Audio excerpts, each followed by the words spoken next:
Hello and welcome to an episode on Drawing Dragons. My name is Alec, your host, and this week we're finally getting to my favorite class, Sorcerers.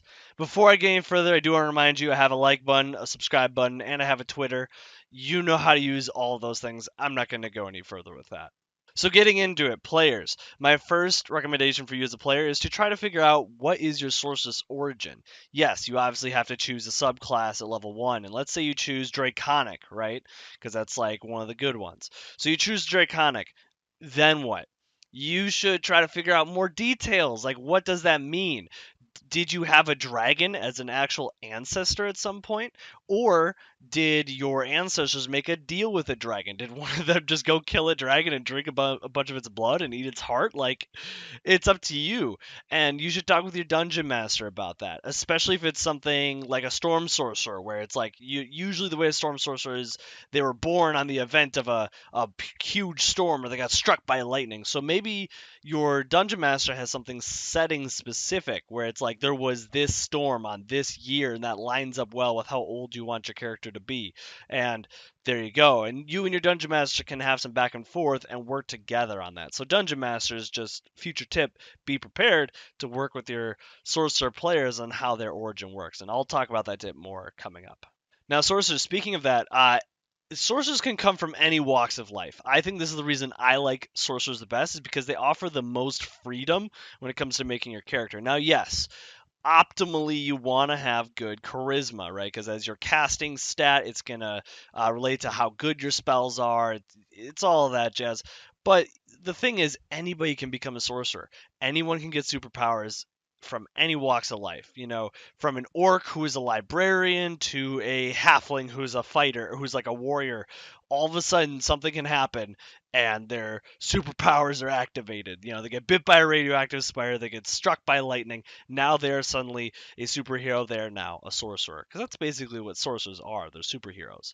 They have these freak powers that just sort of come to them naturally, and they might show up early on, or they might not show up until later in life, right? So it's kind of up to you on that, but what you really should try to think about is possibly pushing the boundaries. I think there's a lot of freedom here. You don't have to pick a certain race. You don't have to pick a certain background, right? When you're playing a fighter, you're like, well, soldier makes a lot of sense for what I had in mind for this character. Or when you're playing a rogue, you're like, well, a criminal or an urchin or a charlatan. Wow, these makes a lot of sense for my character. But with a sorcerer, you have all the freedom. It doesn't matter. They could be an acolyte. They could be a sage. They could be a criminal. Like, they could be anything. And then suddenly they get powers, or they've had powers the whole time. The example they use in the Xanthar's Guide is that they were a sailor, right? It was this girl, and she was washed up on a beach or something, and she was a sailor, and that's like her whole backstory. And she's a storm sorcerer, and they're very well sought out on boats. And there's kind of that narrative that Wizard of the Coast has put. But the idea here is sources can come from any walks of life. They can be anybody, any history, and now suddenly they are a sorcerer and they've got powers and they got to deal with that. My last tip to you players is to pick your spells carefully. You don't get very many. You're not as bad off as the warlocks, but you're also not on the wizard level. Wizards, they can choose a bunch of spells. They can afford to choose the good mandatory spells like mage armor or shield, and still choose spells they want and still have like good blasting. Like, they can cover all their bases very well. Sorcerers, you don't get that luxury. You got a lot smaller spell pool and it doesn't get a lot bigger. So you need to be careful with your selection. There are really two schools of thought. One is you use those selection and you choose like one defensive spell, one utility spell, one blasting spell, and then like one for fun, right? You cover your bases. The other thought is to just go in full hog wild narrative. And that's the one I like to choose, obviously. That's why we're here, right? Drawing Dragons. I kind of focus more on flavor. So my recommendation when you're building your next sorcerer is to really focus on the flavor of it. What kind of powers? Imagine them no longer as spells, but imagine them as powers, superpowers. What kind of powers would your character have? What kind of spells that are in the book? What line up with that? And potentially, if you see one that isn't on your list, but it makes a lot of sense, you could potentially talk to your dungeon master about it and say, hey, I want to be a storm sorcerer. I really like the idea that they're calling down lightning instead of just shooting a big lightning bolt, like lightning bolt. I really like the idea that's more like Storm from the X-Men. There's going to be a lot of X-Men in this video. Just get ready for it. Where she's calling down lightning bolts and things. I want that flavor. In Dungeon Master, if it was me, sure, why not? It seems fine to me. So Dungeon Masters, get ready for that as well. But players, pick your spells carefully. You do not get many. You need to make a big choice on if you want to be more on the flavor side of things or if you want to be more on the efficient and optimal side of things. Personally, I would say go for the flavor. But my optimization coach, Jordan, shout out to Jordan, would not go for that. And he did not go for that when he made his sorcerer. All right, Dungeon Master tips. I actually don't have a lot of tips for you this time. Sorry. A lot of my tips for you are going to be more on world building, and a lot more of them are going to be on homebrew. So I don't have like a lot of just upfront tips on like how to handle sorcerers. Biggest one is that sorcerers are in general a little bit underpowered. So they're not quite as low as like rangers, and they're not as low as like the four elements monk, like I've talked about in my previous videos, but they are not super strong, especially when you compare them directly next to a wizard. Yes, sorcerers do get meta magic, which is quite a good ability, but at the same time, with how much sorcery points it costs, they really don't have the amount of flexibility that a wizard has, and that can put a lot of pressure on your sorcerers, and like I mentioned just a bit ago. So I'll be talking about in some homebrew ideas of how to tweak this. So just keep that in mind. The sorcerers are not the most strong. They could use a little bump just to like get up with the rest of the classes. My other big tip is just be aware that sorcerers make a good multi-classing fodder, especially for warlocks. And that means you need to be aware of the caffeine lock, or the coffee lock, as it's been called. Essentially, this is where the mixture of sorcery points and the short rest warlock recharging their spell slots, there's intermixing there where your warlock can basically just not sleep and just, or even go really long periods of time without sleeping, and they'll take that exhaustion and whatever, but then they'll be able to just crank out spells and crank out meta magic like crazy. They can basically create infinite spell slots using the interactions between the sorceress font of energy and the warlock spell slots. So just be aware that that exists. You can look up more details on how it exactly works. Essentially, just tell your player if you know they're gonna multi-class, or even when they're choosing a sorcerer or warlock and they seem like the kind of person who would do this sort of thing, just let them know like, hey, I'm not going to have this at my table. Or maybe you do. Maybe you just let it all go, you know? I personally would not, but that's me and that's you.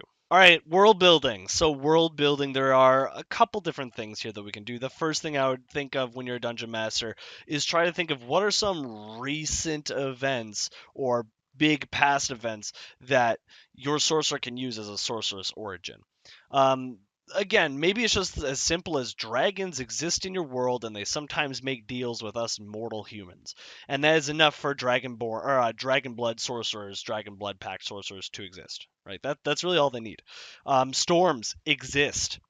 That's all you need for a storm sorcerer. But maybe there's this particular storm that happened recently. Maybe it was a huge one that hit the coast of this country, and then a bunch of storm sorcerers were born. All the babies on that day that were born in that country, in that area, were now born as storm sorcerers. And that could be a really cool plot point. You want to push it even further? What if there was like an eclipse? If you've seen Heroes, you know where I'm going with this. What if there was an eclipse and it was like certain people around the world, like weird events started happening, and the boundaries between the Shadowfell and the Feywild and the material plane, and like all the boundaries between magic and physics and laws and gravities, everything just gets jumbled and mixed up, and that causes some babies to be born with these powers, or maybe certain people develop these powers, right? So, and that could be a whole thing. That could set up a whole campaign, and I'll actually talk about in the next tips here. But you should think about what sort of events could cause your sorcerers to be born. Then once you have all these sorcerers and you know what caused them, you think about sorcerer factions. I always try to work in a faction or a group somehow that your players could potentially be involved with. Now note, I don't say a guild for every single class, but somehow involved. Right? So sorcerer groups are harder because by nature sorcerers are an accident. They're not on purpose necessarily. They could be if you want like a dragon, making a deal with a mortal and then they're so their child will become powerful. I don't know, it could work. Um, but inherently sorcerers are random, and it's kind of hard to like have them grouped together for an organization, especially because like they're not like wizards where they have to learn their magic. They're not like warlocks or they belong to a cult. They're not a fighters guild or a thieves guild where it's so easy and makes so much sense. So allow me to once again reference X-Men and Professor Xavier's School for Gifted People. Um, that could be something you do, right? Maybe there are a bunch of sorcerers and it's becoming a problem, and so someone has created a safe haven for those sorcerers to go and live and learn. And maybe your player wants to join them, maybe your player was a part of them, maybe your player belongs to them and they are going on this main quest as a representative, as an agent of that organization, kind of like when the X-Men go out and do missions and things. It could fit very well, could fit very easily. Maybe instead, people are hunting sorcerers, right? And maybe that is against, maybe they're in conflict, or maybe it's just the hunting group. Sorcerers exist, and these people hunt them because they see them as freaks and unnatural. Maybe there's someone collecting them because they want to experiment. They want to know if there's a way they can pass those genes on. Maybe there's a way they can pass that power on, or even take the power for their own, right? So think about what sort of organizations could exist that involve your sorcerers, that they don't have to necessarily be a group of sorcerers. Maybe there is a group of sorcerers though, and it's a specific mercenary group, and they're all sorcerers. Up to you. All right, we finally get to the homebrew. This is kind of a bigger section, probably the bigger chunk of the video, I would imagine. No idea though, because I'm recording it right now. My first tip is to have signature spells. This is not my idea. This is not like a brand new idea. It's probably the most popular idea I see when I go on different forums like Reddit or Facebooks or other things. When I see sorcerers being discussed, it's usually that they're weaker, and that one way to bump them up is to give them signature spells, and I completely agree. Because the age-old problem when you play a sorcerer, I mentioned this earlier in the player section, is that you don't know what to choose for your spells. Like when I play a sorcerer, I'm sitting there like, well, I probably should take shield. That's a really good spell. Or I could take Thunderwave because I want to blast people with thunderous power, right? And you can't always have both because you only get so many spells. Doing this, having signature spells where it's every few levels they gain thematic spells. One of them is maybe it's like two, because that's usually how it is, like a pair. One of them is like really good, and then one is more just flavorful, like Thunderwave and Fog Cloud are a pretty good level 1 pair, right? And then maybe a higher level they get like Call Lightning and some other spell. I don't know. Can't think of one off the top of my head. But the idea is that you're giving them more thematic spells. I think this is really good and really fitting, and allows not only more flexibility, but also relieves some of the pressure when your sorcerer players are choosing their spells. They don't have to necessarily choose between being optimal, and honestly, optimal at this point is like actually being able to compare to the other classes, or choosing flavor. They can do both. This obviously does assume that your other players are being optimal and they're not also kind of choosing suboptimal things. So I should put that out there. That's an assumption. Um, Either way, though, it just helps a lot. It gives them a little bit boost, and it allows them to be a little bit more flexible, a little bit more creative with their choices. And you can even say, hey, I'm going to give you these thematic spells, but you can still choose some more thematic ones, right? Or maybe you just give them an extended list even. This is another way you can improve sorcerers. And this is sort of, I'm just going to keep in the same point, but you could just expand their sorcerer list to include some like elemental spells that are from other classes, like Call Lightning. I know I'm using that example a lot, but that's just where my mind goes. I love Call Lightning. So maybe offering Call Lightning to Storm Sorcerers just as an option. So they still get the same amount of spells, but they have better options that are more fitting for their flavor. My next one is going to be very specific. My next two, they're kind of wrapped up in one. I'm just going to call it Wild Magic. With Wild Magic Sorcerers, there are two little tips I have. First one is consider using an expanded Homebrew Wild Magic Surge table.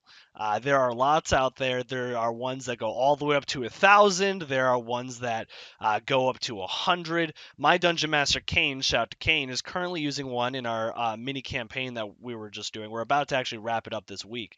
And one of the other players, shout out to Jordan, is playing a Wild Magic Sorcerer, and they're using a special Wild Magic table. How many times can I say Wild Magic, geez. They're using a Wild Magic table, and this one's a little bit different in that it has 100 options, but then each option you roll another dice, and it will tell you how severe it is, like 3 different things. So it's like maybe it's a big fireball, maybe it's a little fireball, or maybe it's a normal fireball. But the idea is that there's a little bit more flexibility in there, a little bit more creativity, and a little bit more randomness, really. So consider using a expanded list. It can be fun. And the main thing is, especially if you're playing a very long campaign, eventually it's going to get kind of old if they like have turned into a potted plant like 3 or 4 times now. It depends a lot on how often Wild Magic triggers for you, which is my next point. Wild Magic should probably happen. Um, the whole reason someone picks a Wild Magic Sorcerer is not because they want to get advantage or disadvantage on things. It's because they want Wild Magic.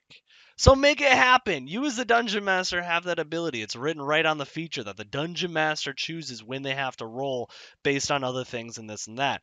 Now, I do have a homebrew system that I found on Reddit. Don't remember the thread, but it was very good and I have adopted it as my own and I like it a lot. The idea is this. Imagine with me for a moment that you're a sorcerer and you cast Burning Hands. Okay? And I say, okay, roll a d20. If you get a 1, you have to roll on the Wild Magic table. They roll, they don't get a 1. Okay. Now, let's say a few next turn in combat, they cast Magic Missile. Okay, I say, okay, your counter is now at 2. So if they roll a 2 or a 1, Wild Magic will happen. Let's say it still doesn't happen. Now all of a sudden there's a lot of enemies and they do a big fireball. Boom. I have them roll. They still didn't get a 1 or a 2.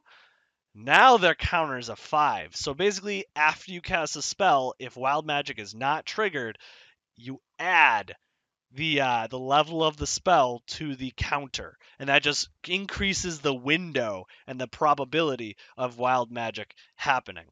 And yes, this does make it crazy, especially at higher level gameplay because it will be happening a lot.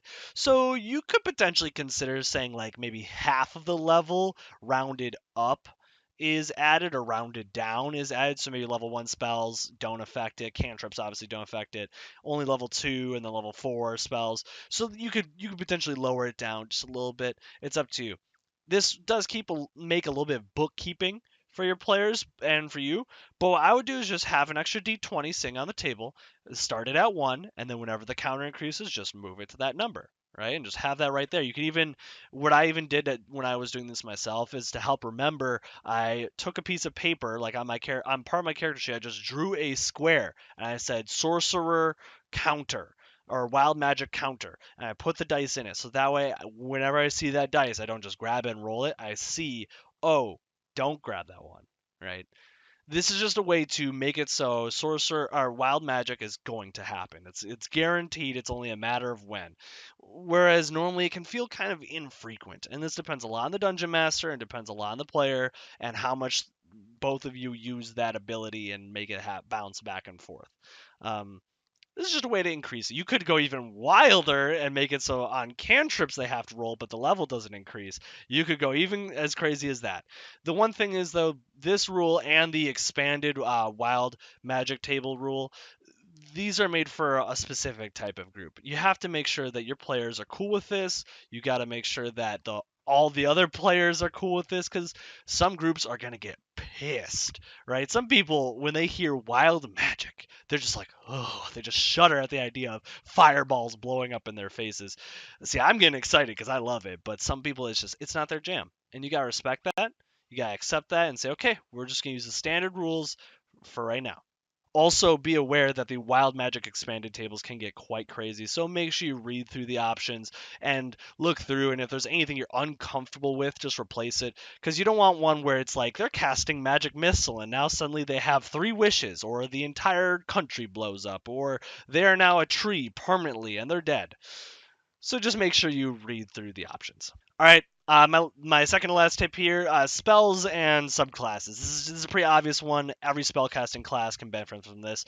Just new subclass options, new spells. New spells are always cool, especially if you make them very like tailored for your sorcerer. It'll help make them feel like their sorcerer is even more unique, and that's the whole idea of the sorcerer is they're supposed to be a super snowflake unique person.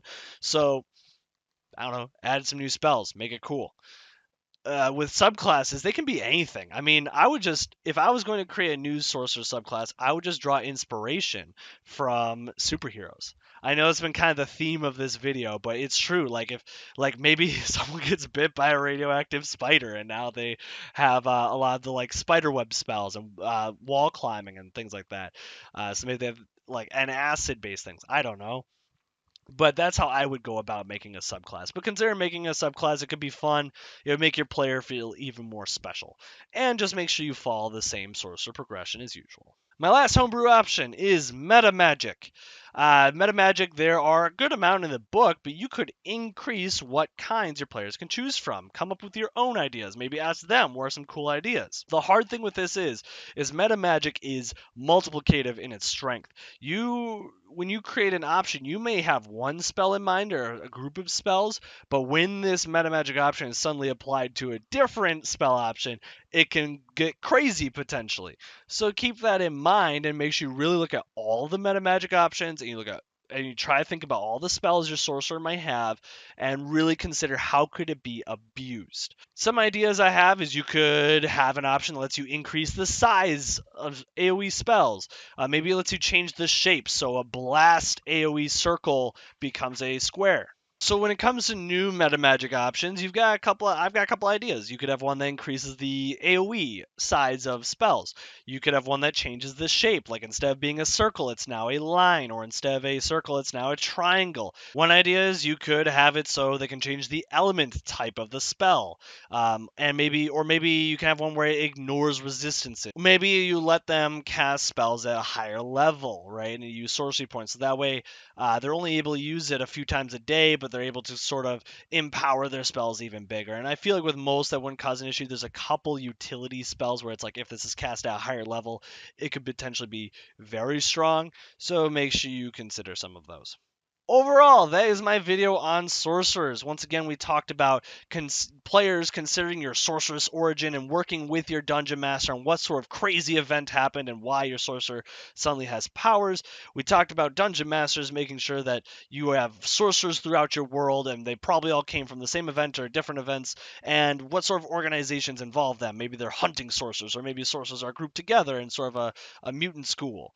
And then we also talked about a lot of different homebrew ideas, like making wild magic even more wild. We talked about adding signature spells for sorcerers, and we talked about potentially making some new meta magic and spells and subclass options. I want to thank you, though, for sticking this far out all the way to the end. I do have a Twitter. It's on the screen right now. I'm somewhat active on it. I post about D&D. I post about other things, so feel free to follow me on there. Talk to me on there. You can also comment down below. I read both. So any sort of interaction you give me, I will give back to you. I love all my fans. And don't forget to like and subscribe. I do like that. It makes me feel good. Thank you very much for watching. Have a great rest of your day. And I should mention, I know a lot of people seem to like the Civilization 6 map video that I did previously. I will be doing more of those. My plan is I have already made the map. I'm doing some final tweaks, and I will be making the video soon. But I am making one for one of my other homebrew regions. And then I was thinking of doing like Forgotten Realms or the Avatar, like Avatar Last Airbender, like that world map. I was thinking of kind of doing some other fun just Civ maps, so it'll be sort of a side thing that I might do from time to time. I also was thinking of drawing an actual combat map soon, because that's what my channel is named after. So anyway, thank you very much for watching. Have a great rest of your day, everyone. See ya.